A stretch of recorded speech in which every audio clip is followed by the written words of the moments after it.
Hello दोस्तों, नमस्कार। अपने यूट्यूब चैनल पे सब भाई बहन को प्रणाम करती हूँ। आप सबको बहुत प्यारा कान्हा जी का भक्ति गीत सुना रही हूँ। अच्छा लगेगा कमेंट में ज़रूर बताना। मेरे प्यारे भाई बहनों को मेरे तरफ से जय श्री कृष्णा। मनवा में लागल बाटे आस, कान्हा तनी मुरली बजावा।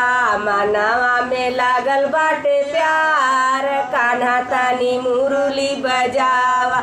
मुरली बजावा कान्हा मुरली बजावा, मुरली बजावा कान्हा मुरली बजावा। मनवा में लागल बाटे प्यार, कान्हा तनी मुरली बजावा। मनवा में लागल बाटे प्यार, कान्हा तनी मुरली बजावा। केथुआ का बनल मुरलिया, केथुआ का बनल मुरलिया। केथुआ का लागल बाटे तार, कान्हा तनी मुरली बजावा। केथुआ का लागल बाटे तार, कान्हा तनी मुरली बजावा।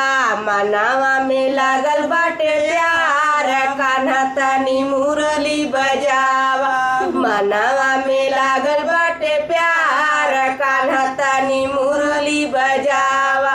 बसवा का बनल मुरलिया, बसवा का बनल मुरलिया। सोनावा का लागल बाटे तार, कान्हा तनी मुरली बजावा। सोनावा का लागल बाटे तार, कान्हा तनी मुरली बजावा। के जब जावे मुरलिया, के जब जावे मुरलिया। के ज सुने लगाई के ध्यान, कान्हा तनी मुरली बजावा। मनवा में लागल बाटे प्यार, कान्हा तनी मुरली बजावा। मनवा में लागल बाटे प्यार, कान्हा तनी मुरली बजावा। कान्हा जब जावे मुरलिया, कान्हा जब जावे मुरलिया।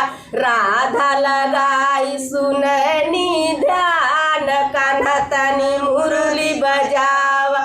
राधा लगाई सुननी ध्यान, कान्हा तनी मुरली बजावा। मनवा में लागल बाटे प्यार।